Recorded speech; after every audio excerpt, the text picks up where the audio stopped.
unsur Melayu, unsur Dayak, unsur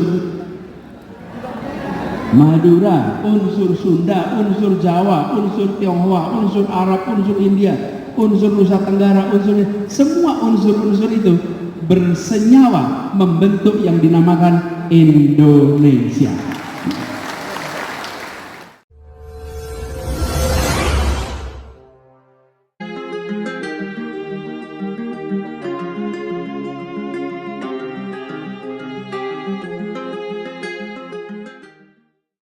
Saya senang sekali bisa kembali ke Pontianak ini. Tadi Pak Sarif baca pantun, jadi saya siapin pantun balasan. Boleh ya baca pantun balasan ya? Boleh ya? Nah. Malam di hutan amatlah panjang, jangan dekati binatang buas. Datang ke Pontianak amatlah senang, melihat indahnya Sungai Kapuas. Sermerbak harum bunga di taman, beragam warna aneka rupa. Bagaimana kabar seluruh kawan? Senang sekali bisa berjumpa.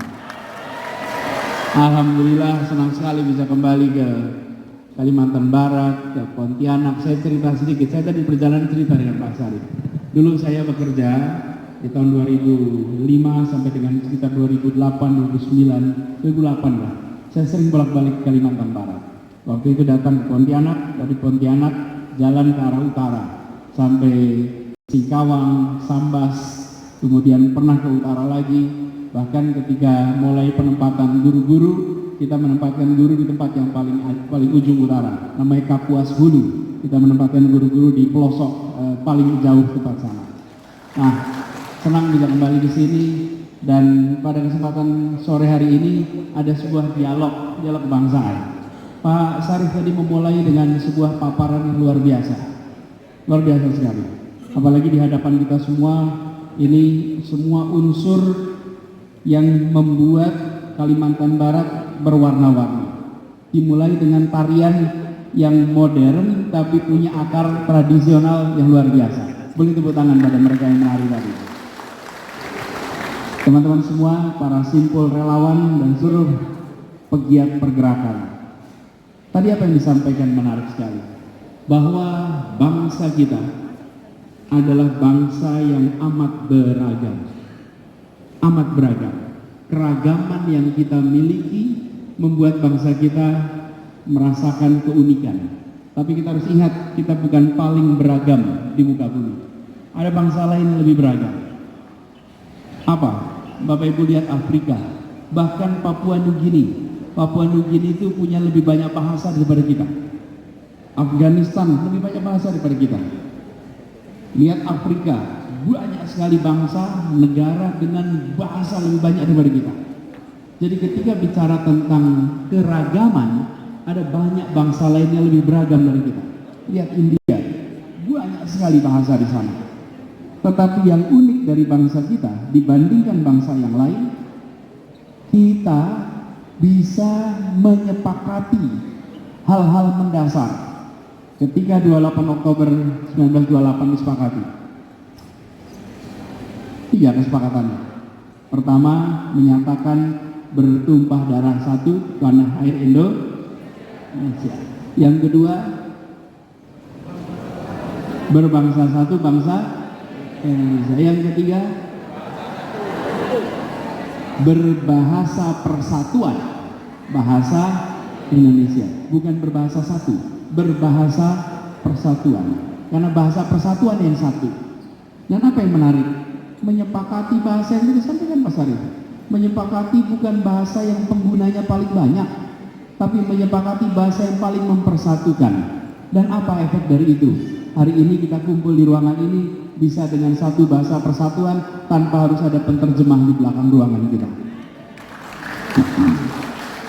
DPR kita tidak perlu menerjemah, ruang-ruang pertemuan tidak perlu menerjemah, dokumen keputusan negara tidak perlu menerjemah. Bapak Ibu lihat Uni Eropa, ada 28 bangsa di sana menjadi satu, namanya Uni Eropa. Apa bahasa persatuannya? Ada 23 bahasa resmi. Semua keputusan yang dibuat di sana harus diterjemahkan dalam 23 bahasa. Yang Perancis tidak mau pakai bahasa Inggris, yang Jerman tidak mau pakai bahasa Perancis, yang Belgia tidak mau pakai bahasa lain, semua tidak mau pakai bahasa masing-masing. Semua ngotot dengan bahasanya sendiri-sendiri.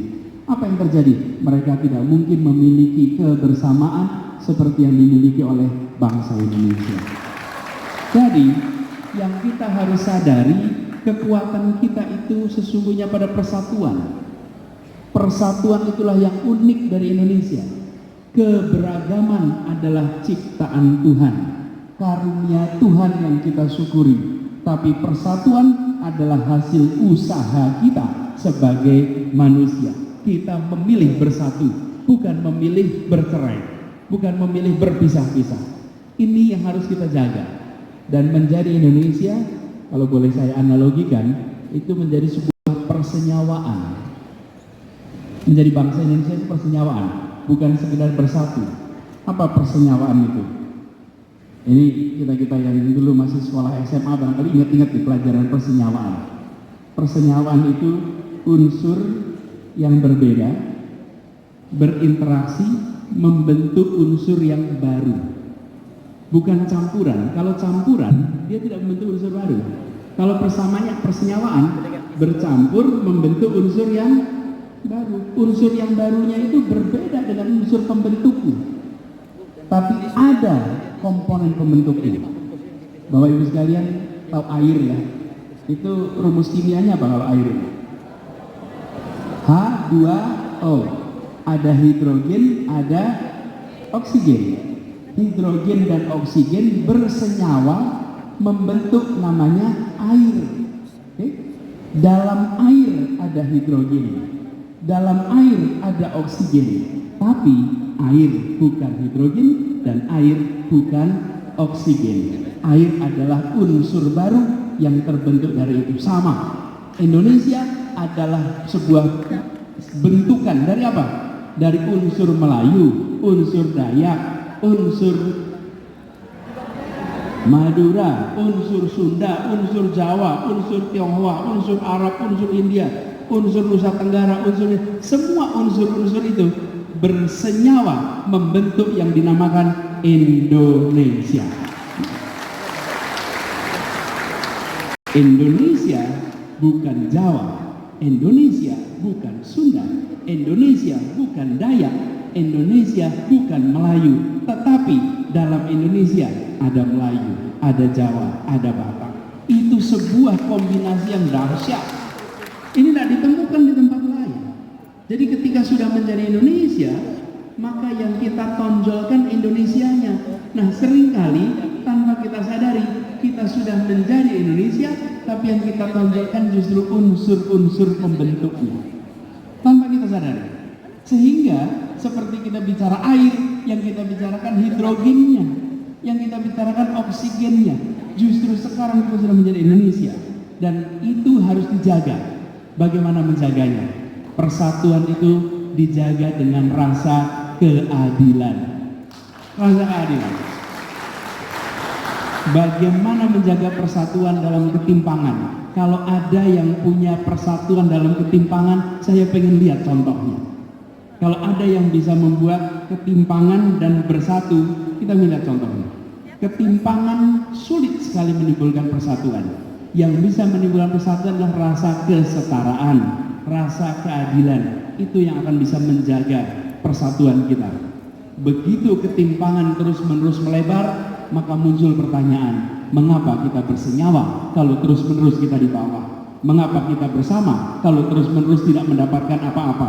Karena itulah dipastikan ikhtiar kita menghadirkan keadilan sosial dalam rangka menjaga persatuan Indonesia. Kita akan menjaga.